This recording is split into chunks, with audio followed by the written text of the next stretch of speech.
Assalamualaikum warahmatullahi wabarakatuh.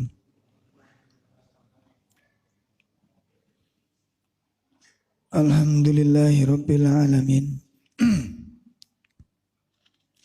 Wassalatu wassalam alal anbiya wal mursalin wa ala alihi wa ashabihi wa man tabi'ahum bi ihsanin ila yaumiddin. Asyhadu an la ilaha illallah wahdahu la syarikalah wa asyhadu anna Muhammadan abduhu wa rasuluh. Ya ayyuhalladzina amanu taqullaha haqqa tuqatih wa la tamutunna illa wa antum muslimun. Ya ayyuhalladzina amanu taqullaha wal tanzur nafsum ma qaddamat lighad wattaqullaha innallaha khabirun bima ta'malun. Akhwatul iman rahimani wa rahimakumullah. Semoga sisa umur yang Allah berikan kepada kita menjadi umur yang diberkahi oleh Allah Subhanahu wa taala. Dan kita berharap kepada Allah, mudah-mudahan hati kita senantiasa istiqomah di atas sunnah Nabi sallallahu alaihi wasallam. Ikhwatul iman rahimani wa rahimakumullah. Materi yang akan kita bahas pada malam hari ini menindaklanjuti materi kita sebelumnya tentang al-mawani qabulil haq. Sebab-sebab yang menghalang-halangi seseorang untuk menerima kebenaran. Sebab-sebab yang menghalangi seseorang untuk menerima ilmu dan hidayah. Kita nukil dari kitab Miftah Darus Sa'adah yang ditulis oleh Imam Ibnu Qayyim rahimahullah ta'ala. Sebelum membahas sebab-sebab itu, beliau menasihati kita, mengajak berpikir. Setiap muslim itu setiap hari selalu berdoa, selalu minta, memohon kepada Allah supaya ditunjukkan kepada jalan yang lurus. Ya.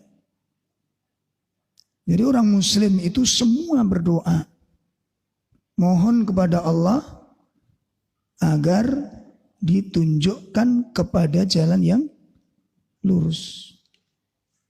Dan setelah kita evaluasi, doa ini adalah doa yang paling banyak diucapkan oleh orang muslim. Doa yang paling sering diucapkan oleh seorang muslim.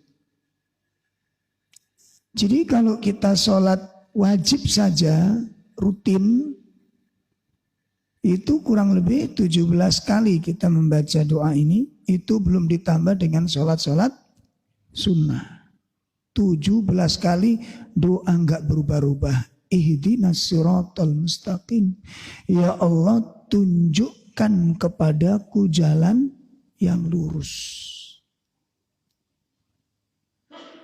Ya, tunjukkan kepadaku jalan yang lurus.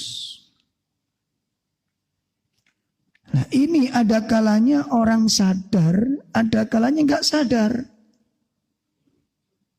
Ketika membaca doa ini, membaca kalimat ini, Orang itu sedang minta kepada Allah. Ya, orang itu memohon kepada Allah. Nah, kalau satu hari satu malam mintanya 17 kali nggak berubah-berubah, dan itu setiap hari, belum lagi sholat rawatib, belum lagi sholat duha, belum lagi qiyamul lail. Itu berapa kali kita mengucapkan, ya Allah tunjukkan kepadaku jalan yang lurus. Berapa kali kita mengucapkan.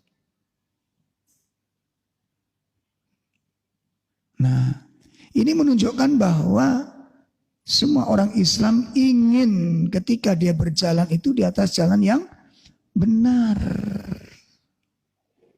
Gak mau keliru. Namun kata beliau, kata Imam Ibnu Qayyim, ironisnya, ya, di mana setiap orang muslim minta, ya Allah tunjukkan kepadaku jalan yang lurus, ya Allah tunjukkan kepadaku jalan yang lurus, ghairil maghdub, bukan jalan yang kau murkai, bukan jalan orang-orang yang tersesat, tapi siratal ladzina an'amta alaihim, itu jalannya orang-orang yang kau beri nikmat, bukan jalan yang dimurkai, bukan jalan yang tersesat. Maka bimbing aku, ya. Tuntun kami supaya kami berada di atas jalan yang benar. Kata beliau, namun ironisnya ketika kebenaran itu datang, tidak semua orang yang tadi minta itu mau menerima kebenaran. Nah, ini kan ironis. Orang itu kalau minta sesuatu, lalu sesuatu didatangkan oleh Allah, mestinya apa? Orang butuh pekerjaan, nganggur. Yang paling banyak dibaca apa? Hah? Ya Allah, beri kepadaku dapat pekerjaan. Mudahkan untuk dapat. Begitu terbuka lapangan pekerjaan, yang dilakukan apa? Menerima, kan itu permintaan. Ya. Seperti orang sakit, dikasih Allah berikan aku obat yang mujarab, kasih obat seneng, terima, kan itu permintaan. Sekarang coba kalau bapak bayangin, ngomong anak, minta merengek-rengek terus minta itu, begitu kita kasih, diterima, dibuang, kira-kira gimana? Dan itu kita lakukan kepada Allah Ta'ala. Pertanyaannya begitu tadi. Ketika kita minta kepada Allah, memohon kepada Allah, merintih kepada Allah, ya Allah tunjukkan kepadaku jalan yang benar, tunjukkan kepadaku kebenaran. Apa kata beliau? Begitu kebenaran datang, ternyata tidak semua yang tadi berdoa itu mau menerima. Ini aneh, makanya dikupas apa sebabnya. Nah, ini jangan sampai kita masuk di dalam sifat-sifat ini, Pak. Ini celaka yang luar biasa. Ya, makanya nanti akan kita bahas di waktu yang akan datang, entah kapan kita agendakan, apa sih yang dimaksud siratal mustaqim itu. Jalan yang lurus, kebenaran, al-haq itu apa? Karena kita lihat sekarang ini banyak orang-orang yang menjustis dirinya, dan setiap orang pasti mengatakan klaim dirinya yang dikatakan orang salah nggak mau. Makanya ada alul hikmah mengatakan kebenaran itu ono telu macamnya. Siji bener karepe dhewe. Nomor loro bener nurut wong akeh. Telu bener nurut Gusti Allah karo Rasule. Nah, telung macem iki kira-kira kebenaran sing di sing mutlak. Hah? Terakhir. Makanya nek ngukur kebenaran cok nek nurut aku loh, cok nurut aku. Lah sampeyan iku Tuhan dah. Enggak sadar orang. Banyak Banyak yang seperti itu. Nah, makanya nanti kita harus tahu kebenaran yang menurut Allah itu yang mana. Makanya ono ayat Aro'aita. Bagaimana pendapatmu Muhammad? Alladzina, kepada orang-orang yang ittakhadhu ahwa'um. Ittakhadhu ilahahu hawa. Bagaimana pandanganmu Muhammad? Tahukah kamu Muhammad orang yang menjadikan hawa nafsunya menjadi Tuhannya? Nah, sing dimaksud menjadikan hawa nafsu menjadi Tuhannya itu apa? Iku lak karep sampeyan ya. Dadi sing dikarani wong menjadikan hawa nafsunya menjadi Tuhan itu adalah pokoknya sing dianggap baik nurut perasaane yaiku dalan uripe. Delok apa ae.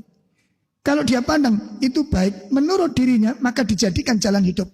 Itu namanya apa? Menjadikan hawa nafsunya menjadi Tuhan.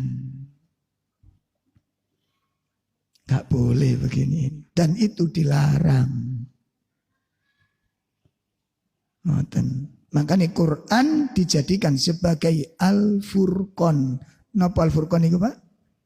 Beto. Tadi beda non dising bener iku nurut Quran kudu nurut perasaan. Makanya pertanyaannya kebenaran itu relatif napa mutlak? Kebenaran itu relatif napa mutlak? Mutlak. Nah kalau mutlak harus ada standarnya.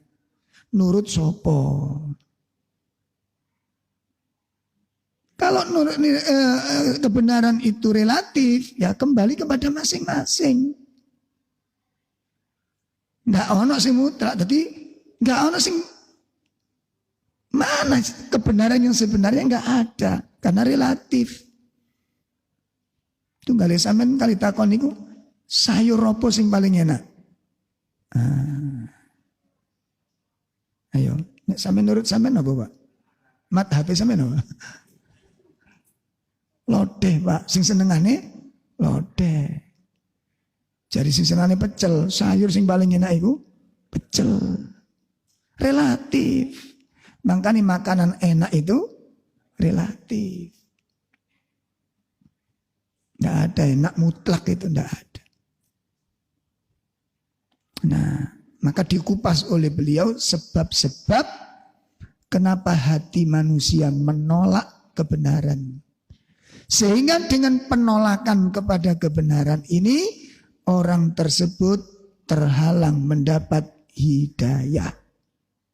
Dan ini musibah yang paling besar. Jadi kalau panjenengan kali kula menolak kebenaran, menolak al-haq, gak nerima sing bener karena gak sesuai dengan perasaan. Maka sifat seperti ini akan menjadi penghalang untuk mendapat hidayah. Nah, apa saja perkara tersebut? Yang pertama, yang menjadi penghalang seseorang untuk menerima kebenaran dan hidayah itu adalah dha'ful ilm wal mafahim. Lemahnya ilmu dan lemahnya pemahaman. Nek disingkat jadi al-jahal. Napa Pak? Kebodohan. Kebodohan. Nih. Jadi karena bisa jadi faktor utama ini Pak. Faktor utama dan faktor yang paling banyak menggelincirkan manusia, menyeret seseorang dari kebenaran, menjauhkan orang dari hidayah, menjadi orang terlantar di dalam kemaksiatan, terjerumus di dalam kebingungan, itu adalah al-jahal. Di dalam Al-Quran banyak sekali ayat-ayat yang menjelaskan tentang pengaruh buruk dari kejahilan ini, kebodohan ini. Pertama kita lihat di dalam surat 6 ayat 54.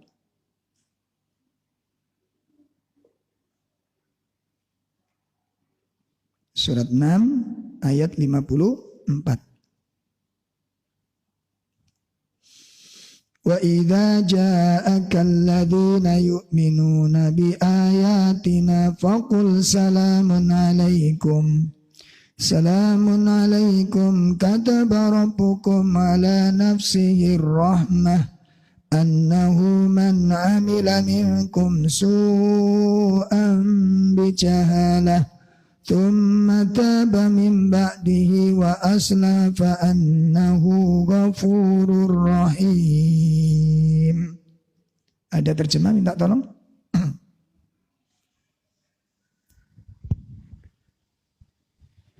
Dan apabila orang-orang yang beriman kepada ayat-ayat kami datang kepadamu, maka katakanlah, Salamun alaikum, selamat sejahtera untuk kamu. Tuhanmu telah menetapkan sifat kasih sayang pada dirinya, yaitu barang siapa berbuat kejahatan di antara kamu karena kebodohan, kemudian dia bertobat setelah itu dan memperbaiki diri, maka dia maha pengampun, maha penyayang. Di tengah-tengah ayat kita lihat ada satu kalimat, ada sebuah kalimat, annahu man amila minkum su'an bijahalah. Ya, sesungguhnya barang siapa yang melakukan perbuatan, beramal di antara kalian su'an kejahatan, bijahalah karena kebodohan. Itu dijelaskan oleh para ulama bahwa dosa, keburukan, kebingungan, penyimpangan itu terjadi dan dialami oleh manusia disebabkan kebodohan. Nih. Jadi kemungkinan pertama orang melakukan sebuah pelanggaran karena tidak tahu bahwa itu adalah sebuah pelanggaran. Nah, ini kemungkinan pertama orang melakukan sebuah dosa. Kemungkinan pertama orang melakukan sebuah kekeliruan. Kemungkinan pertama orang melakukan sebuah kemaksiatan. Kejahilan. Tidak tahu. Banyak Pak. Seperti mungkin ada sebagian ibu-ibu tidak ngerti bahwa menutup aurat itu wajib. Apabila ibu-ibu sudah balik, maka wajib menutup aurat. Dan mana aurat wanita itu? Seluruh tubuh kata para ulama. Al-Quran, hadis menjelaskan demikian. Kecuali wajah dan telapak tangan. Dan itu khilaf ulama. Jadi yang dikhilafkan itu wajah. Adapun yang lain semuanya tidak ada khilaf. 4 mazhab, nggak ada perbedaan pendapat. Kecuali muka tangan itu yang dijadikan perbedaan pendapat. Adapun selain muka dan wajah, selain muka dengan telapak tangan, tidak ada khilaf. Ulama semuanya sepakat itu adalah aurat. Cuma kita sering temukan di Indomaret, ada ibu-ibu ngomong anak kecil, usia 2 tahun, nah, anaknya pakai jilbab, ibunya enggak. Ini kebalik sebenarnya. Mungkin ibunya belum tahu. Atau kita husnudon aja, mungkin putrinya sudah balik, nah, ibunya belum. Jadi kita husnudon. Masya Allah. Jadi kalau kita muslim yang benar, apalagi madhab siapa saja, coba jangan milih madhab siapa. Madhab Syafi'i tambah kenceng. Madhab Syafi'i tambah kenceng. Nutup bledes nih. Kecuali lubang satu. Ya dibuka fikihnya Imam Syafi'i. Tafsir Jalalain. Itu diwajibkan malahan beliau. Jadi kemungkinan orang melakukan sebuah kesalahan mungkin belum tahu. Nah kalau belum tahu wajib diberitahu. Dan bagi yang bersangkutan wajib mencari tahu. Jangan diem. Nah terus gimana pendapat Ustadz kalau ada Ustadz mengatakan yang perlu dijilbabi itu bukan kepala tapi hati. Iki tambah bingung. Jilbabi hati ku piye? Apa gombale duntel-untel piye? Jilbabi hati ini ku ya nopo? Saya gak bisa menerjemahkan itu gimana. Ini mungkin kelas tinggi. Saking tinggi ini sampai gak dipahami oleh orang. Dan tidak ada pendapat ulama demikian. Karena nas Al-Quran, nas dalam hadis jelas yang ditutup itu adalah aurat ini, kepala. Dan cara menutupkannya pun dengan ada aturannya. Karena itu untuk menutup satu yang ditutup itu Pak, lekuk-lekuk tubuh. Itu loh, supaya body ini sampai ini ora ketok.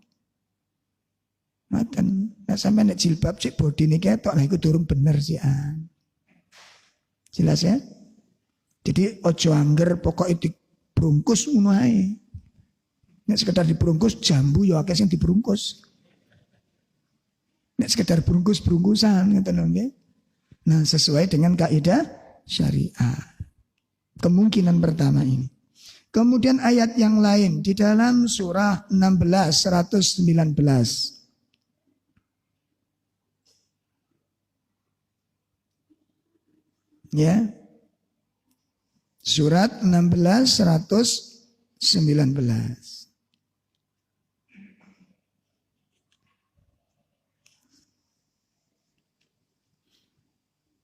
Allah Subhanahu wa taala berfirman di sana,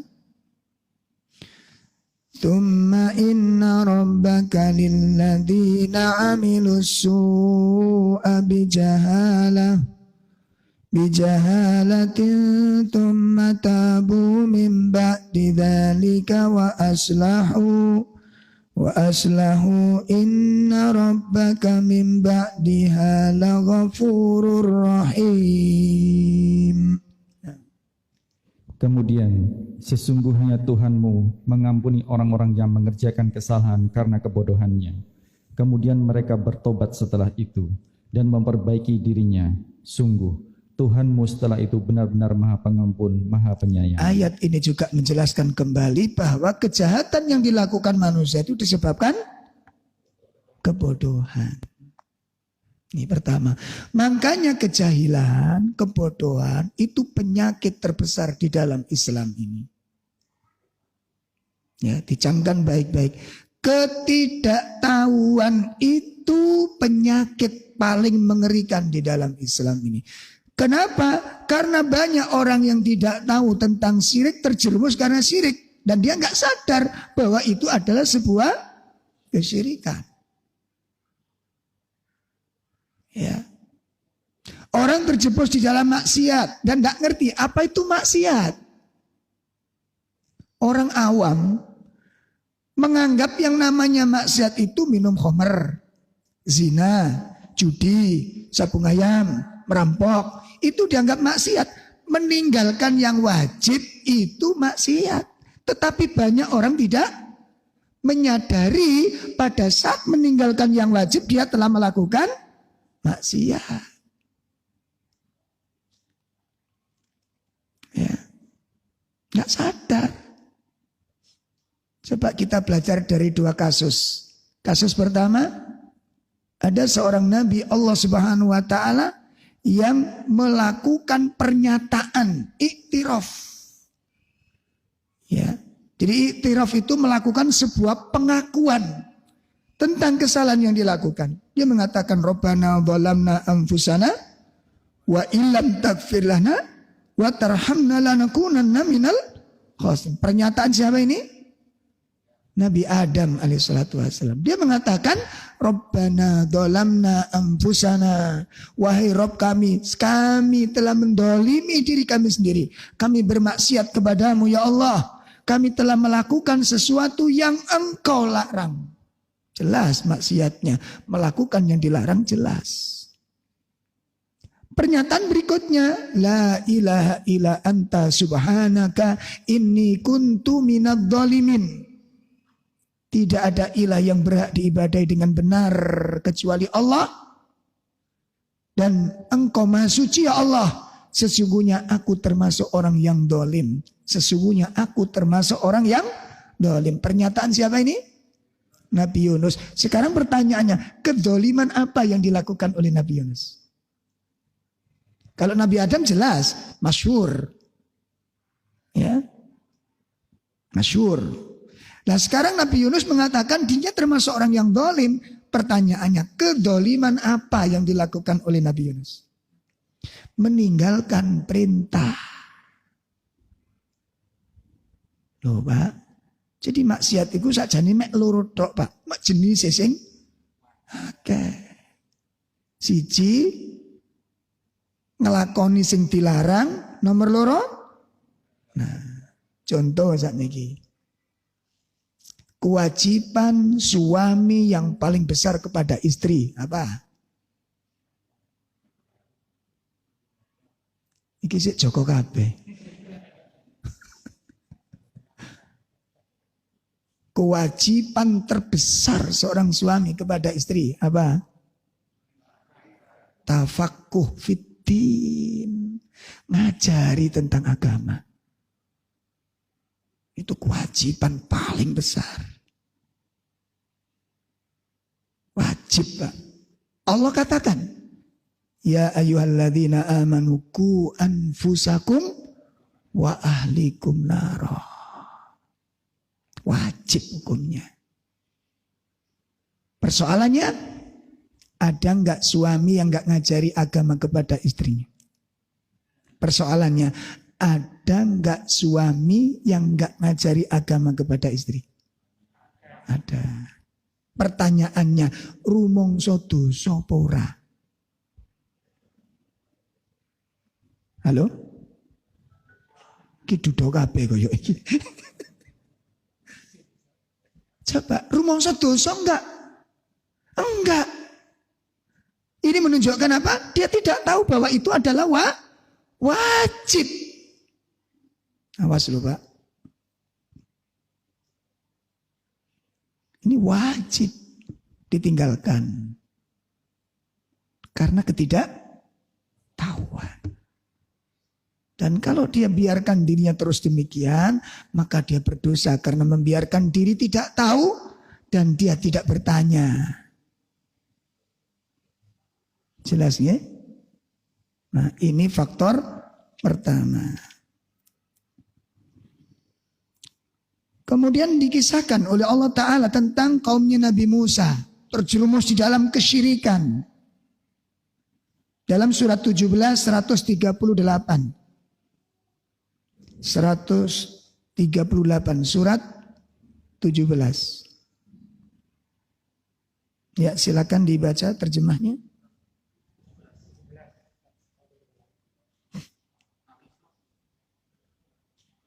Oh Masya Allah. Surat 24. Saya ulangi surat 24 ayat 54-55. Surat 27, ngapunten Masya Allah. Surat 27, 54, 55. An-Naml.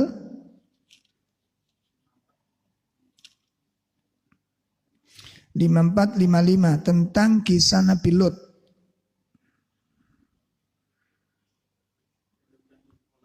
Ya sekalian. Apa yang terjadi di kaumnya Nabi Lut? Melakukan sebuah kejahatan besar.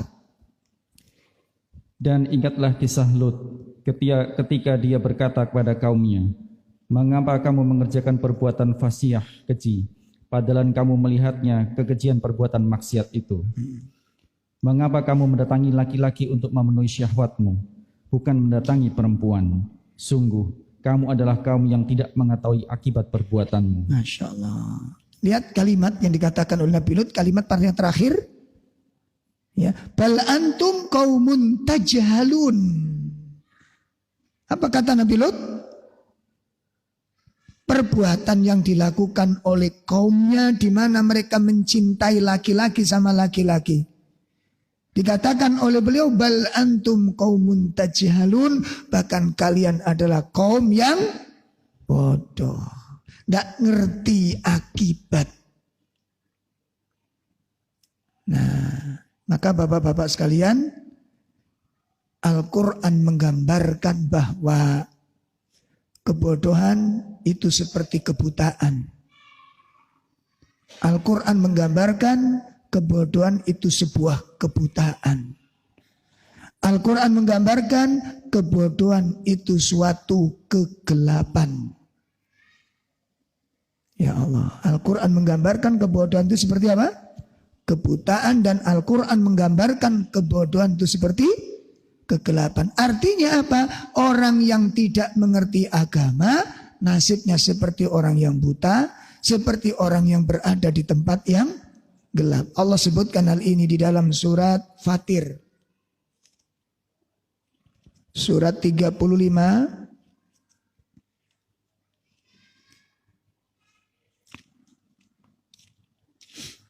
ya, surat Fatir surat 35 pada ayat yang ke-19 dan ayat 20. Ya, silakan dibaca terjemahnya. Wa ma yastawil a'ma wal basir waladh-dhulumatu walan nur. Ya. Dan tidaklah sama orang yang buta dengan orang yang melihat, dan tidak pula sama gelap gulita dengan cahaya. Tidak sama orang yang buta dengan orang yang melihat, dan tidak sama orang yang berada di dalam kegelapan dengan orang yang berada di dalam cahaya. Ini gambaran dari Allah bahwa nasib orang yang jahil, yang tidak mengerti sama sekali tentang agamanya, itu digambarkan oleh Allah seperti orang yang buta dan seperti orang yang tinggal di tempat yang sangat gelap, sehingga dia tidak bisa membedakan mana arah dan mana warna.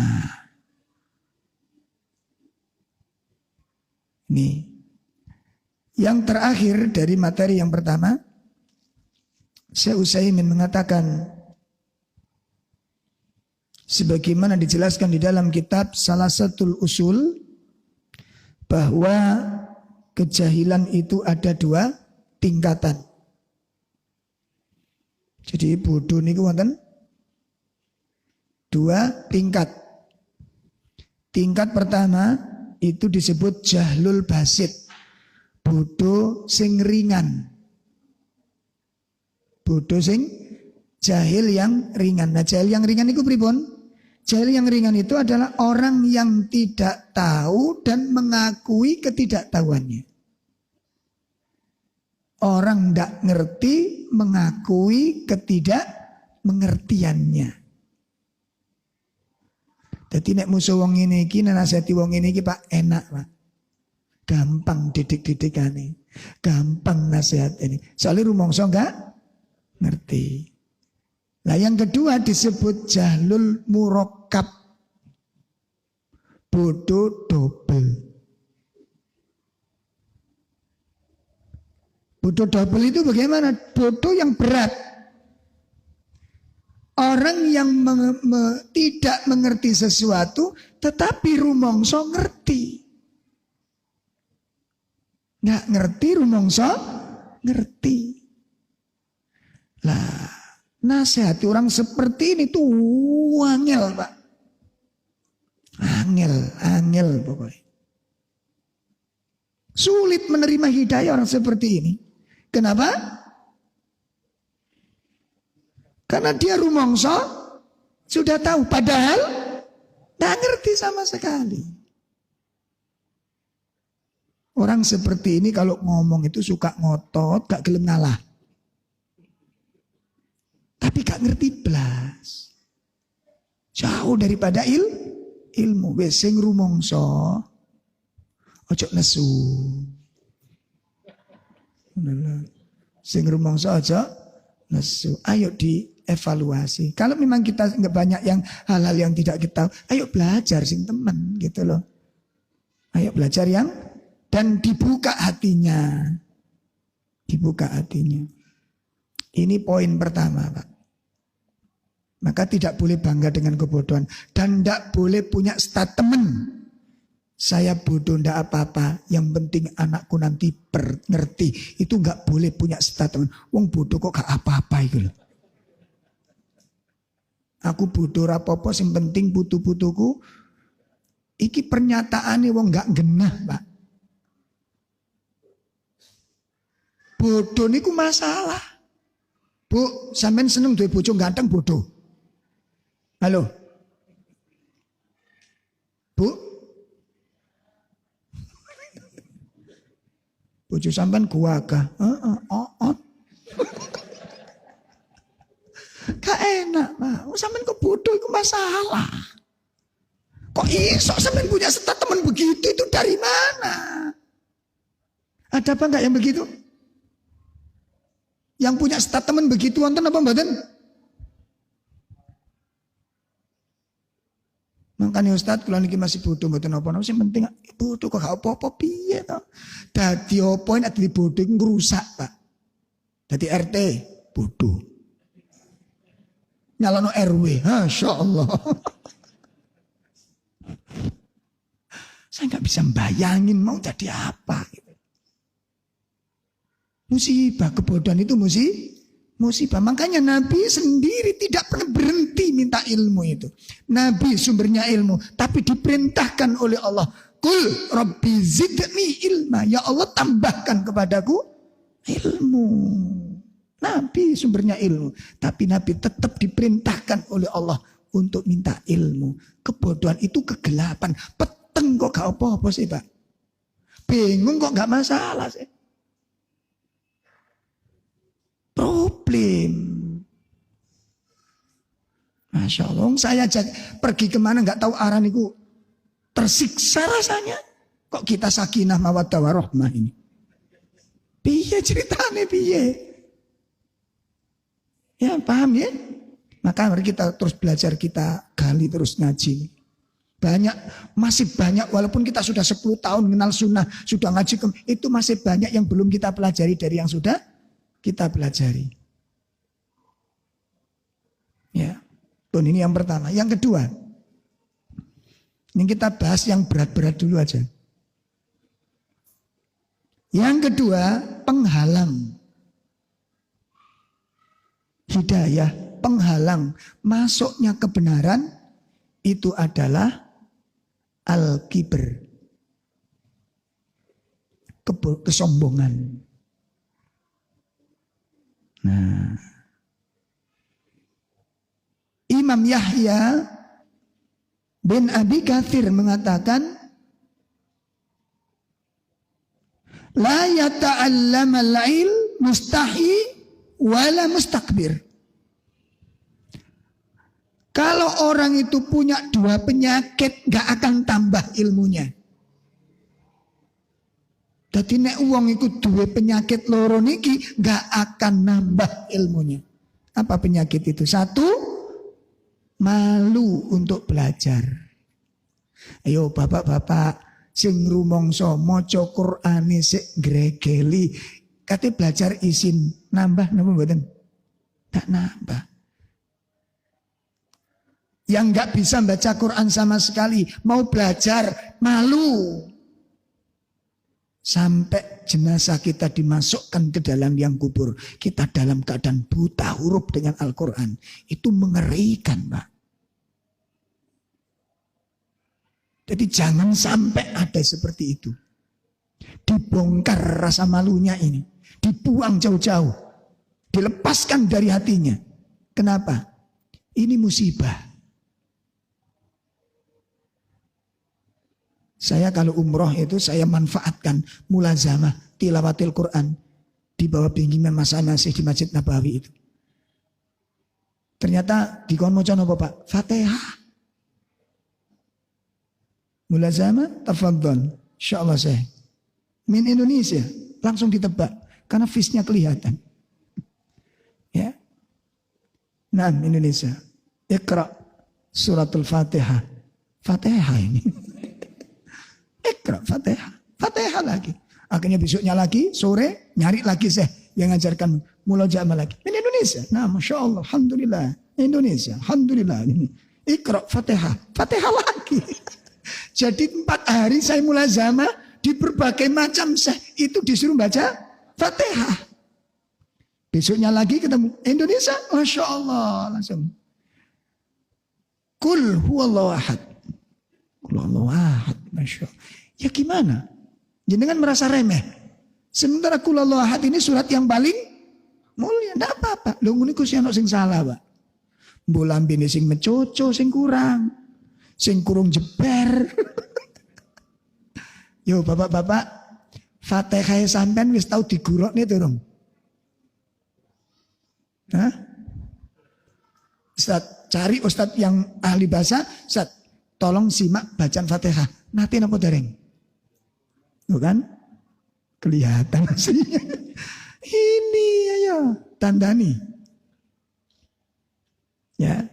Soalnya ngeten lho Pak, panjenengan ini kalau balik ke kampung, di tempat-tempat, di perumahan-perumahan, satpam, tukang becak, tonggo, nyeluk sampeyan niku ustaz, ngono lho.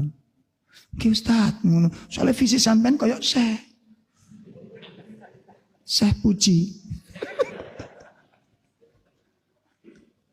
Loh coba kita banyak teman-teman ustaz, Masya Allah. Bantu, ya ustaz tonggo-tonggo nyeluk ustaz kabeh. Kok ngimami maghrib gak tau gelem. Nek ngimami dhuwur semangat.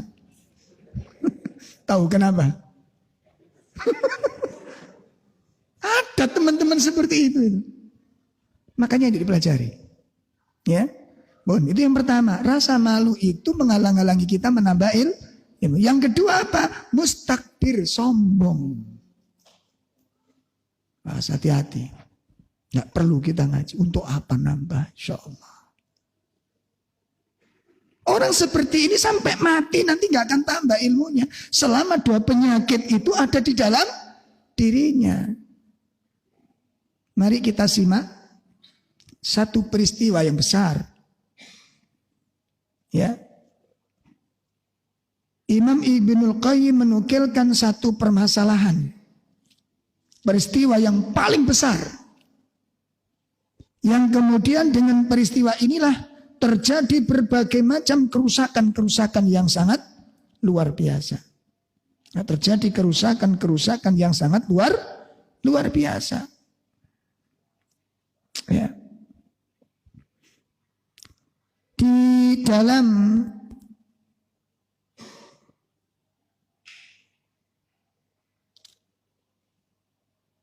surah Al-A'raf pada ayat yang ke-12.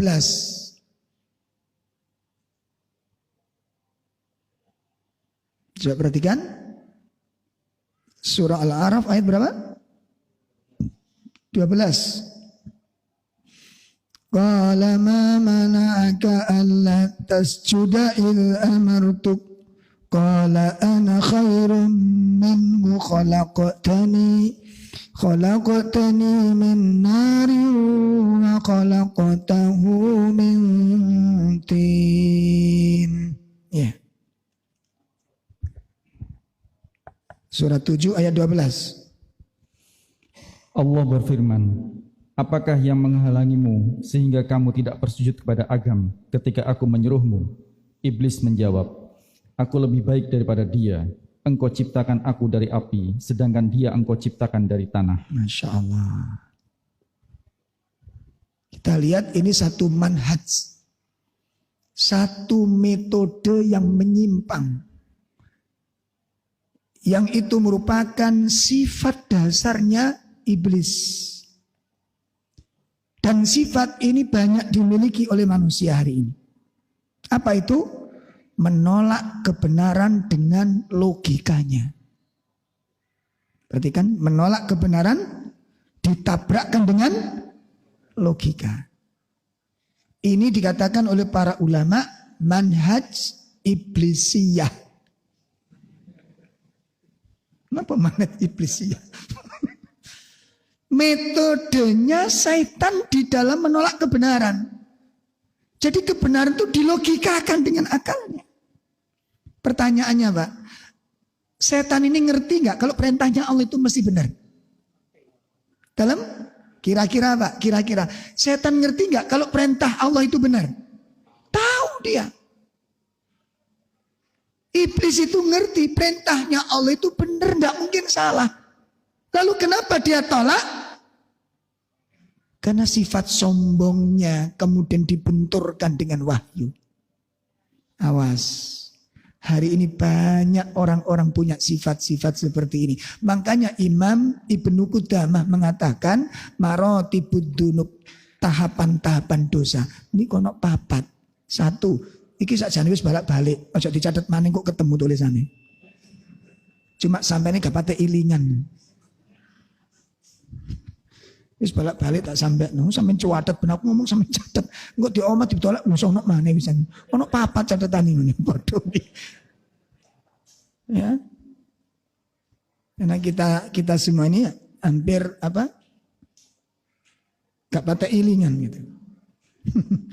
Ada 4 poin, ada 4 tahapan. Ada 4 tahap. 1, dosa mulkiyah. Dosa mulkiyah. Dosa kekuasaan. Dan itu sifat-sifat rububiyah. Orang merasa sombong. Allah punya sifat sombong. Kan itu sifatnya. Makanya sombong itu selendangnya Allah. Allah sombong boleh karena Allah segala-galanya. Allah pemilik segala-galanya. Allah pencipta. Allah penguasa. Allah sombong. Makanya sifat-sifat Allah al-mutakabbir. Ini boleh. Lah sampean kali kula sombong, teko apa nih sombong nih? Soge yo gak patek soge. Ayo soge apa sampean? Mobil dua. Wong iku black, Pak. Mobil iku kan black. Dikek mesin wae. Nek gebuk ngono pesok gitu. Mek loro. Sudah punya gudang berapa? Enggak punya gudang. Ilmu apa yang kita miliki? Ibadah macam apa yang sudah kita lakukan? Manusia dilihat dari segala sisi tidak punya kewenangan untuk memiliki sifat. Dia diciptakan dari air mani, air hina, mimma immahin, disebutkan air yang hina. Kenapa disebut air yang hina?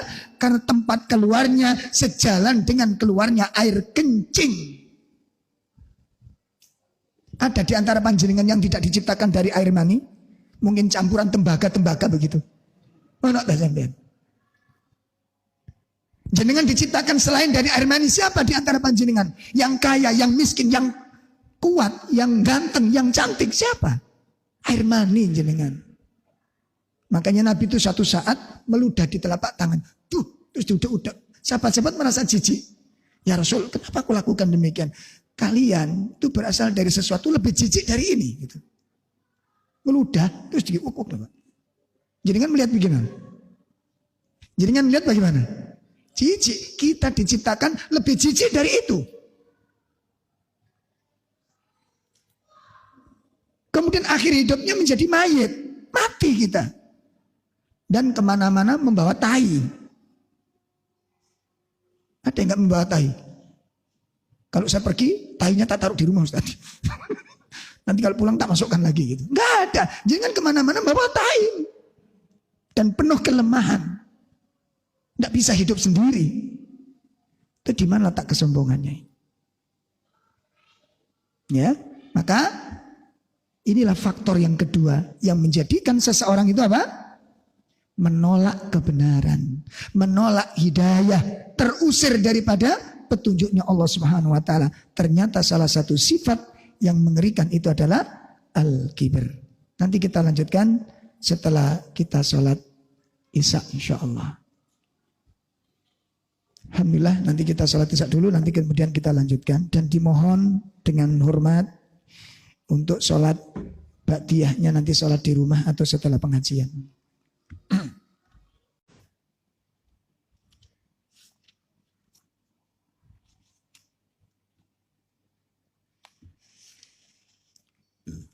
Bismillahirrahmanirrahim. Alhamdulillah, kita lanjutkan.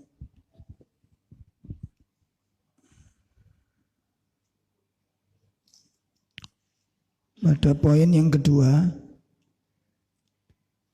yang merupakan penghalang daripada hidayah,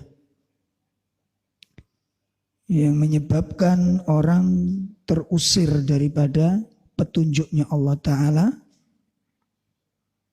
hatinya terhalang untuk mendapatkan petunjuk dari Allah Subhanahu wa Ta'ala adalah al-kibr, kesombongan. Nah, ikhwatul iman rahimani wa rahimakumullah, dalam masalah al-kibr ini disebutkan oleh Nabi Shallallahu Alaihi Wasallam apa yang dimaksud dengan al-kibr. Al-kibr adalah batarul haq wa ghamtun nas, menolak kebenaran dan meremehkan manusia. Itu yang disebut dengan apa? Al-kibr. Jadi hakikat kesombongan itu adalah orang yang menolak kebenaran. Menolak sesuatu yang datang dari Allah Subhanahu wa Ta'ala. Karena setiap yang datang dari Allah itu adalah al-haq. Setiap yang datang dari Allah adalah kebenaran. Dia menolak kebenaran itu. Ya, makanya bagi bapak-bapak, ibu-ibu, bagaimana sikap seorang muslim dalam menerima kebenaran itu? Maka kebenaran itu adalah wajib untuk diterima. Kebenaran wajib untuk diterima. Jadi kita terima dulu kebenaran, kita akui dulu kebenaran itu. Adapun nanti kita tidak mampu dalam pelaksanaan, itu beda lagi. Ya, jangan sampai ketidakmampuan kita melaksanakan menerima kebenaran itu kemudian menjadi pengingkaran terhadap kebenaran. Karena beda nanti, Pak. Karena beda. Orang tidak menerima kebenaran karena tidak mengakui itu kebenaran. Ya. Dengan orang tidak bisa melaksanakan kebenaran, tetapi karena memang dia merasa tidak mampu. Ya. Dia merasa tidak mampu, dalam tanda kutip tentunya. Dalam tanda kutip tentunya. Ya. Itu beda. Hukumnya beda. Jadi kalau orang tidak melaksanakan kebenaran karena menolaknya, dengan orang tidak melaksanakan kebenaran, dia akui itu kebenaran, namun ada kelemahan di dalam dirinya untuk melaksanakan kebenaran, maka hukumnya adalah apa? Beda. Jadi kita terima dulu kebenaran, kita akui dulu kebenaran. Nah, setelahnya nanti bisa dilihat apa sebabnya. Ya, apa sebabnya. Ini yang pertama definisi al-kibr. Sebagaimana disebutkan di dalam hadis Bukhari, batul haq wa ghamtun nas, menolak kebenaran dan meremehkan manusia. Makanya dua ini ada di dalam iblis. Dua sifat ini ada di dalam iblis. Dia menolak kebenaran, dia tolak karena kesombongannya, dia mengatakan. Lalu dia remehkan Nabi Adam. Dua-duanya ada di dalam jiwa iblis ini. Masya Allah. Ya. Ini dua-duanya ada di dalamnya. Maka kita tidak boleh meremehkan manusia dalam kondisi apapun. Dalam kondisi apapun. Nah, kemudian yang kedua, apa sebab kesombongan? Sebab kesombongan adalah ketika orang merasa dirinya serba cukup. Merasa dirinya memiliki sesuatu yang lebih dari orang lain. Itu disebutkan oleh Allah Subhanahu wa Ta'ala, kalla innal insana la yatagha ar-ra'ahus taghna. Kalla, sekali-kali tidak. Innal insana la yatagha, sesungguhnya manusia benar-benar melampaui batas. Apa sebabnya? Ar-ra'ahus taghna, karena dia merasa dirinya, melihat dirinya serba cukup. Merasa dirinya serba cukup, melihat dirinya serba cukup. Ini sebab-sebab kesombongan. Sekarang apa dampak buruk dari kesombongan ini? Dampak buruk dari kesombongan adalah yang pertama, Allah akan palingkan dari petunjuk dan dia akan mengalami kesulitan untuk mendapatkannya. Masya Allah. Ini orang sombong itu sulit menerima nasihat, Pak. Orang sombong itu sulit menerima nasihat. Allah sebutkan hal ini di dalam firman-Nya surat Al-A'raf 146. Ya, buah pahit dari sebuah kesombongan. Akibat buruk dari kesombongan. Allah Subhanahu wa taala menyatakan, A'udzubillahi minasyaitonir rajim. Sa'asrifu an ayati alladhina yatakabbaruna fil ardi bighairil haqq wa in yaraw kulla ayatin la yu'minu biha wa in yaraw sabila ar-rushdi la yattakhidhuhu sabila wa in yaraw sabila al-ghayyi yattakhidhuhu sabila dzalika bi annahum kadzdzabu bi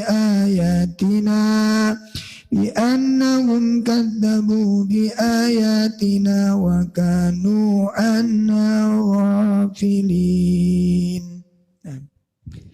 Akan aku palingkan dari tanda-tanda kekuasaanku orang-orang yang menyombongkan diri di bumi tanpa alasan yang benar. Walaupun mereka melihat setiap tanda kekuasaanku, mereka tetap tidak akan beriman kepadanya. Dan jika mereka melihat jalan yang membawa kepada petunjuk, mereka tidak akan menempuhnya. Tetapi jika mereka melihat jalan kesesatan, mereka menempuhnya. Yang demikian adalah karena mereka mendustakan ayat-ayat kami dan mereka selalu lengah terhadapnya. Sa'asrifu an ayati alladhina yatakabbarun. Allah Subhanahu wa taala mengancam akan kami palingkan dari ayat-ayat kami. Siapa? Alladzina yatakabbaruna, orang-orang yang menyombongkan diri di muka bumi, dipalingkan oleh Allah dari menerima ayat-ayat Allah. Sulit menerima nasihat. Yang kedua, apa dampak buruknya? Yang ini lebih mengerikan lagi. Akibat dari kesombongan itu, Allah mengunci mati hati orang-orang yang sombong. Masya Allah. Allah mengunci mati hati orang-orang yang sombong ini.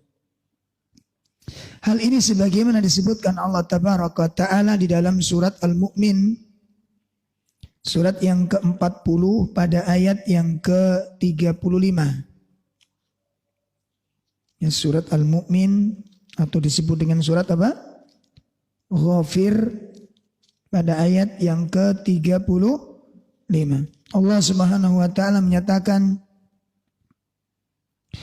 alladzina yujadiluna fi ayatillahi bighairi sultanin atahum kabura maqtan 'indallah wa 'indal ladzina amanu kadzalika yatba'u Allahu 'ala kulli qalbin mutakabbirin jabbar. Yaitu orang-orang yang memperdebatkan ayat-ayat Allah tanpa alasan yang sampai kepada mereka. Sangat besar kemurkaan bagi mereka di sisi Allah dan orang-orang yang beriman. Demikianlah Allah mengunci hati setiap orang yang sombong dan berlaku sewenang-wenang. Makanya orang-orang sombong itu sulit menerima kebenaran, sekaligus sulit memperbaiki diri. Dia mengerikan di sini. Sulit memperbaiki diri. Kenapa? Karena terkunci. Sesuatu yang di dalam tidak bisa keluar, sedangkan sesuatu yang di luar tidak bisa masuk. Apa sesuatu yang di dalam? Sifat buruknya nggak bisa keluar dari dirinya. La haula wala quwata illa billah. Sifat keras hatinya nggak bisa keluar dari dirinya. Dan ilmu dan hidayah yang di luar nggak bisa masuk ke dalam hatinya. Karena kerasnya hati itu. Makanya orang sombong itu gandengannya dengan keras kepala, gandengannya dengan congkak. Itu satu paket, Pak. Coba jenengan lihat di mana saja ada pelaku-pelaku kesombongan. Jenengan lihat, satu, sifatnya mesti keras. Hatinya mesti keras. Kemudian digandeng dengan apa? Congkak. Pernah nggak jenengan nemukan orang sombong tawaduk? Pernah ketemu nggak? Akan ketemu. Makanya orang seperti ini sulit. Sulit. Ya, kecuali dikehendaki oleh Allah Subhanahu wa taala. Makanya kalau melawan orang sombong ini enggak usah banyak bicara, Pak. Ngomong dengan orang sombong itu enggak tahu ono bener ya, Pak. Gini betul. Enggak tahu ono bener dan kano kesempatan. Kati ngomong, gak usah ngomong. Ya Allah, sulit, makanya sulit. Ya Allah, ini makanya kita selamatkan diri kita dari kesombongan. Makanya orang-orang yang ada sifat-sifat demikian ini sulit menerima kekhusyuan, sulit. Ketawaduan sulit. Sulit sudah. Allah kunci mati hatinya ini. Dan masih banyak lagi dampak-dampak buruk yang lainnya. Kemudian yang ketiga, nah, yang ini tidak boleh harus ada di dalam hatinya seorang muslim. Sifat yang ketiga yang merupakan penghalang hidayah, ya, yang merupakan perkara penting yang harus diperhatikan oleh setiap muslim, adanya al-hasad, kedengkian di dalam hati. Ya, kedengkian di dalam hati. Jadi sifat dengki itu merupakan salah satu sebab terhalangnya seseorang untuk menerima hidayah.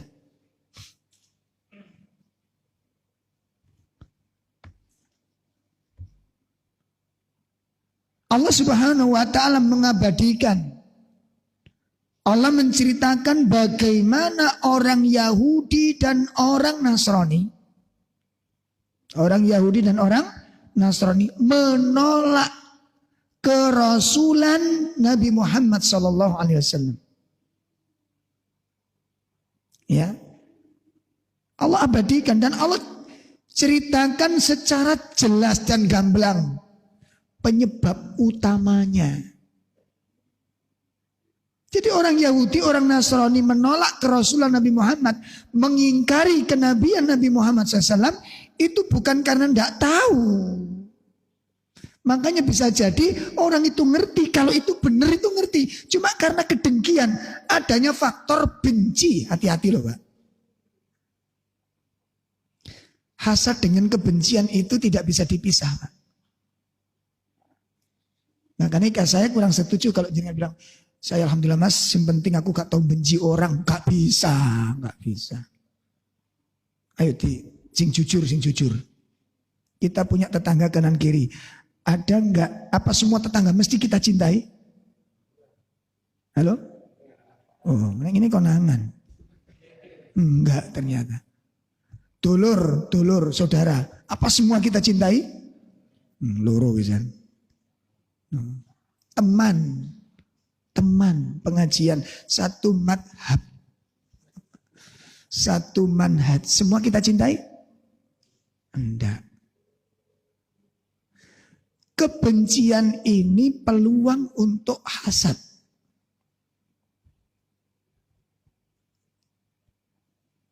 Bagaimana rasanya hati kita melihat orang yang kita benci mendapat nikmat? Samen ngerti ngelihat orang yang tidak kita sukai dipuji orang. Hati samen terima ora? Hah?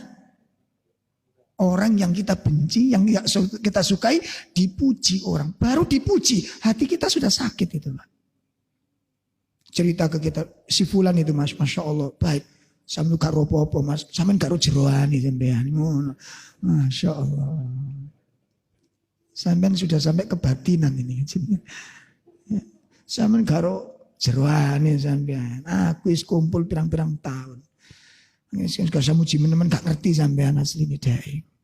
Gak terima gitu. Makanya ini harus hati-hati kita. Kebencian itu ada di dalam hati kita ini. Makanya satu saat kita akan bahas materi yang sangat penting dan sangat bagus. Antara cinta dan Masya Allah. Ini kayak sinetron. Itu ada materi antara cinta dan benci. Nah, makanya Imam Ibnu Qayyim mengatakan apa? Ainul ghadab, kacamata kebencian. Jadi orang itu kalau melihat sesuatu yang memang dia benci, apa itu orang atau saudara atau siapa saja, maka semua yang dilihat itu adalah buruk di dalam matanya. Adalah keburukan. Kebaikannya akan kelihatan keburukan. Kesolehannya akan kelihatan keburukan. Kenapa? Karena dia memandang dengan kacamata kebencian. Senyumnya orang kita benci itu jelek, Pak. Wih, ini mas berdoa kok guyang-guyu dikira kan ganteng kan ngono. Enggak sedek. Jadi orang benci itu ngelihat yang dibenci apa saja itu jadi jelek, Pak. Akhirnya apa kata Allah? Sifat benci itu identik dengan ketidakadilan. Makanya di dalam kitab Masail Jahiliyah, di dalam Masail Jahiliyah, Syekh Shalih Fauzan memasukkan bab ini. Salah satu termasuk bagian daripada tabiat jahiliyah yang masih ada di dalam diri kita adalah menolak kebenaran ketika kebenaran itu dibawa oleh orang yang kita benci. Ayo coba, kalau bapak-bapak nggak suka dengan saya ngaji mulai mukaddimah sampai penutup majelis elek kabeh. Ya apa ngaji nih? Biasa. Padahal enake koyo ngene. Lho gimana? Gak ada pujian bagi orang yang kita benci. Gak ada pujian. Bisa gak jenengan memuji orang yang Anda benci? Ayo jujur aja. Bisa gak jenengan memuji kebaikan orang yang Anda puji? Kebaikannya orang yang Anda benci itu. Bisa gak? Ya Allah. Ini loh Pak. Makanya hasad itu penyakit yang paling mengerikan. Imam Ibnu Qayyim di dalam kitabnya, Imam Syekh Al-Utsaimin, nanti Anda bisa beli ini ya, Kitabul Ilm namanya. Itu menjelaskan ada 10 musibah. Ada 10 musibah yang akan Allah timpakan kepada orang-orang yang di dalam hatinya ada hasad. Masya Allah. 10 musibah. Nah salah satunya apa? Salah satunya adalah menolak kebenaran yang diterima, yang dibawa oleh orang-orang yang dia hasad. Dan itu sifatnya Yahudi. Mari kita lihat. Saya kumpulkan ayat-ayatnya ini. Di dalam surah Al-Baqarah. Dalam surat Al-Baqarah. Mulai ayat 87. Mulai ayat 87.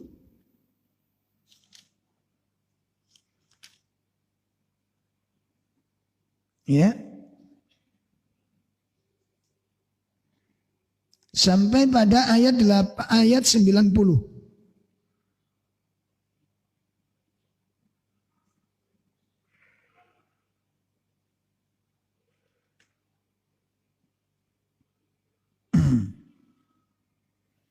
Ya. Ya, silakan dibaca terjemahnya. Dan sungguh kami telah memberikan kitab Taurat kepada Musa dan kami susulkan setelahnya dengan rasul-rasul. Dan kami telah memberikan kepada Isa putra Maryam bukti-bukti kebenaran, serta kami perkuat dia dengan Rohul Kudus, Jibril. Mengapa setiap rasul yang datang kepadamu membawa sesuatu pelajaran yang tidak kamu inginkan? Kamu menyombongkan diri, lalu sebagian kamu dustakan, dan sebagian kamu bunuh. Masya Allah. Dan mereka berkata, hati kami tertutup. Tidak, Allah telah melaknat mereka karena keingkaran mereka. Tetapi sedikit sekali mereka yang beriman. Kemudian, dan setelah sampai kepada mereka kitab Al-Quran dari Allah yang membenarkan apa yang ada pada mereka, sedangkan sebelumnya mereka memohon kemenangan atas orang-orang kafir. Ternyata setelah sampai kepada mereka apa yang telah mereka ketahui itu, mereka mengingkarinya, maka laknat Allah bagi orang-orang yang ingkar. Dan sangatlah buruk perbuatan mereka menjual dirinya dengan mengingkari apa yang diturunkan Allah, karena dengki bahwa Allah menurunkan karunia-Nya kepada siapa yang Dia kehendaki di antara hamba-hambanya. Karena itulah mereka menanggung kemurkaan demi kemurkaan, dan kepada orang-orang kafir ditimpakan azab yang menghinakan. Masya Allah. Tafsir dari ayat 89. Ya. Wa kanu min qablu yastaftihuna alalladzina kafaru.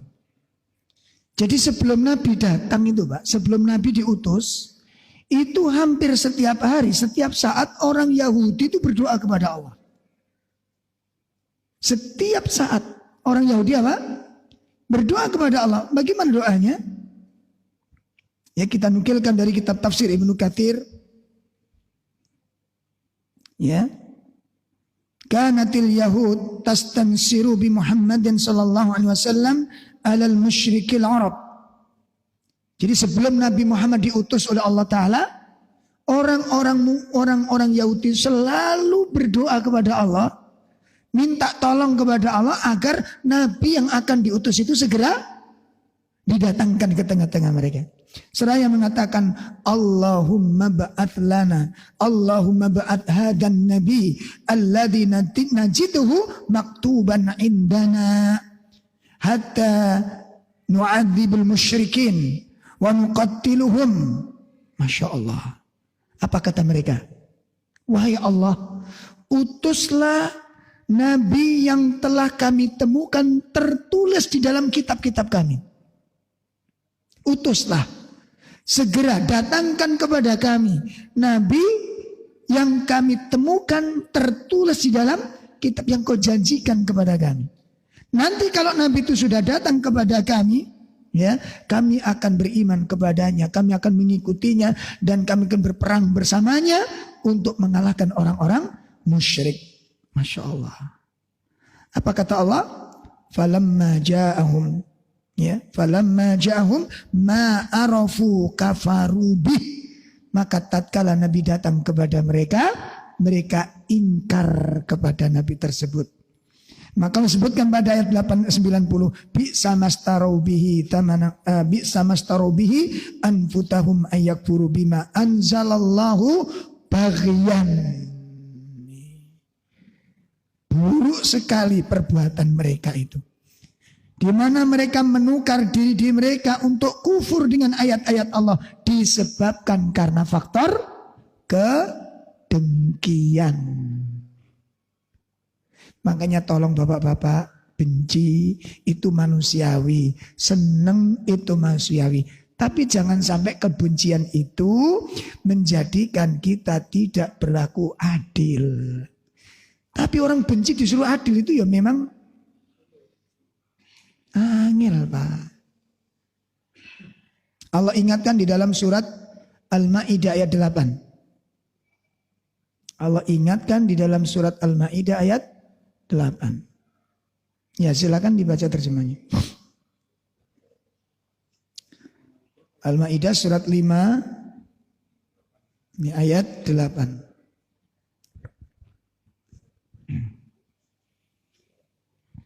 Wahai orang-orang yang beriman, jadilah kamu sebagai penegak keadilan karena Allah ketika menjadi saksi yang adil. Dan janganlah kebencianmu terhadap suatu kaum mendorong kamu untuk berlaku tidak adil. Berlaku adillah, karena adil itu lebih dekat kepada takwa. dan bertakwalah kepada Allah. Sungguh Allah Maha teliti terhadap apa yang kamu kerjakan. Insya Allah. Ini makanya salah satu usaha yang harus kita lakukan sebagai seorang muslim. Dan kalau kita memang benar-benar ingin menjadi seorang muslim yang baik, maka salah satu PR terbesar kita adalah berupaya untuk membersihkan hati ini dari penyakit apa tadi? Hasad ini. Dari penyakit apa? Hasad. Berupaya. Nah sementara Pak, Nabi SAW menyebutkan dalam sebuah hadis, ya, Nabi menyebutkan dalam sebuah hadis yang berasal dari sahabat Abu Hurairah radhiyallahu an, salasun la yuslimu minhunna ahad. Ada 3 sifat yang seorang pun di antara kalian tidak ada yang selamat dari 3 sifat ini. Masya Allah. Ada 3 sifat yang seorang pun di antara kalian tidak ada yang selamat. Berarti apa? Firman? Pasti ada di dalam diri kita. Apa 3 sifat tersebut? Yang pertama, ya, yang pertama adalah at-tayyarah. Napa tayyarah nih, Pak? Napa tayyarah? At-tayyur. Ramalan apa? Burung. Tidak boleh, itu ada. Walaupun kita sudah ngaji akidah, walaupun sudah ngaji akidah, bab akidah sudah bahas. Tapi yang namanya toyaro itu sedikit banyak itu masih menghantui kita. Coba jenengan anak tengok-tengok ngarepe omah, tiba-tiba cicak jatuh kepala kita. Plok, ngoten. Nah, kita yang notabene dulu ajarannya itu mengikuti madhabnya Pate Gajah Mada. Terus punya tafsir macam-macam. Terus mimpi gigi cepot. Napa tafsirnya, Pak? Ada ibu-ibu nanya, Ustaz, tadi malam saya itu gigi saya cepot. Apa yang harus saya lakukan? Saya bilang, sampean tidur lagi cari cepotannya. Ini mesti sisa-sisa keyakinan masa lalu. Bagaimana? Kok meneng-meneng meripate sing sese cedut-cedut ngono. Jadi apa nih? Oh, dirasani wong. Gue nek telapak tangane gatel mau nrimo duwe. Iki tafsire sapa ngono lho.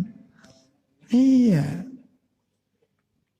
Istri saya itu pernah diajak ngomong sama tetangganya itu kan habis menjelang maghrib itu. Akhirnya istri saya ketakutan gara-gara itu.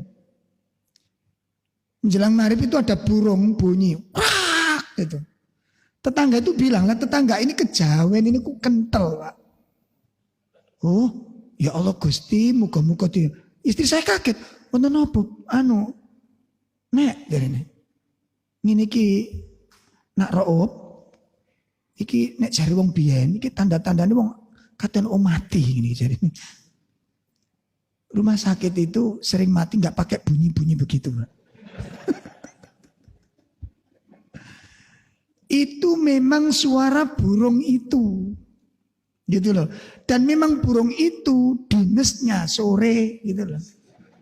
Suruh bunyi siang enggak bunyi dia. Karena memang shiftnya shift 2. Kan binatang itu ada shift 1, ada shift 2, ada shift malam gitu kan. Ikut disuruh esok muni enggak muni Pak Dek. Itu keyakinan orang, Masya Allah. 1, ya hati-hati nggak boleh. Yang kedua apa? Adzan. Adzan itu prasangka. Itu pasti ada di hati. Ya, gimana? Titik akehku mesti ono Pak. Gak mungkin kita bersih dari Yang ketiga hasad. Pasti ada di dalam hati kita ini. Nah, karena ini merupakan sifat yang tidak bisa tidak itu ada di dalam diri kita, maka Nabi memberikan solusi. Apa kata beliau? Fa idza tatayyarta, apabila kamu ditimpa tatayyur tadi itu. Ada peristiwa yang kamu alami yang biasa ditafsirkan oleh orang lain yang tidak baik. Ya. Maka fala tarji. Apa kata Nabi? Jangan diceritakan berulang-ulang. Nah, ojo dicerita-cerita, ojo bualan-balen cerita tidak boleh. Makanya kalau kita menyangka sesuatu kok gak enak pikiran, kok resah, gelisah, langsung berdoa kepada Allah. Pertama ta'awud, yang kedua apa? Membaca doa-doa supaya kita dijauhkan dari kegelisahan. Allahumma inni na'udzubika minal hammi. Nah, itu dibaca.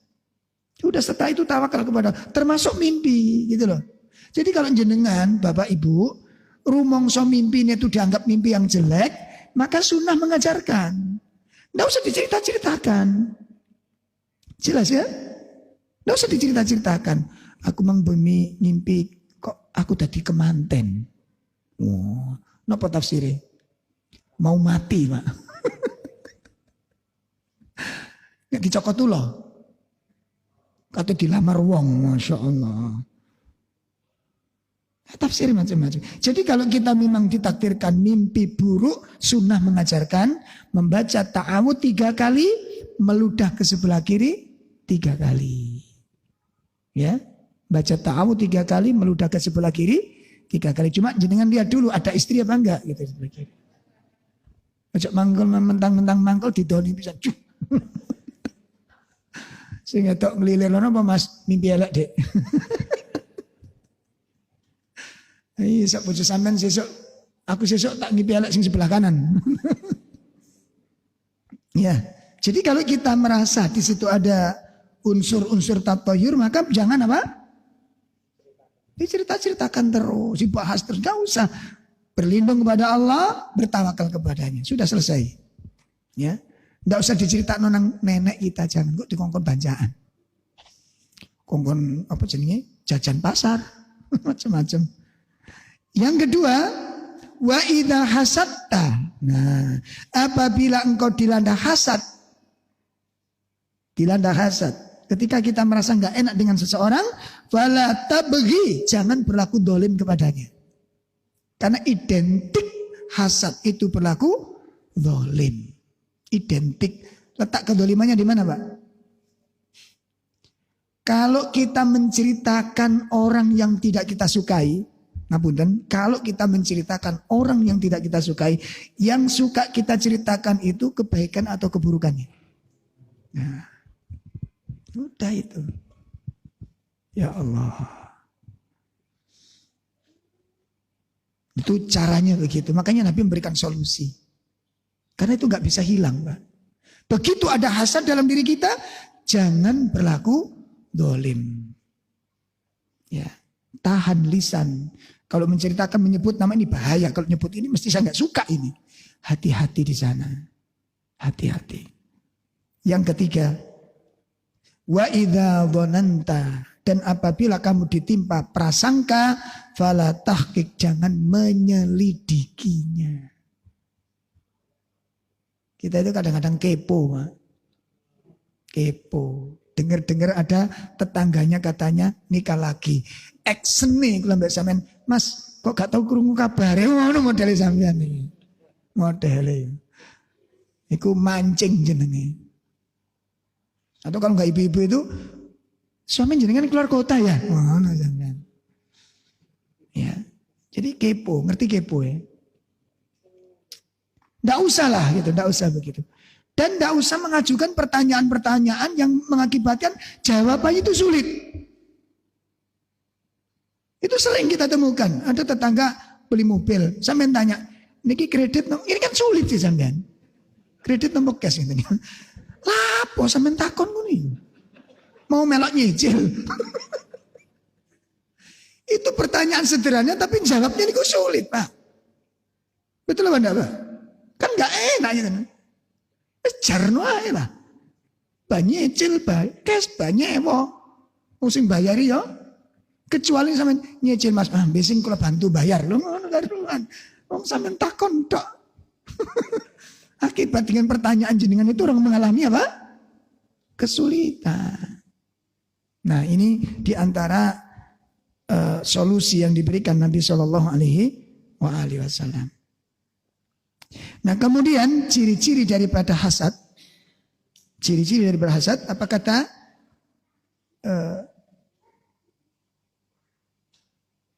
definisi hasad? Maaf, definisi hasad sebagaimana dikatakan oleh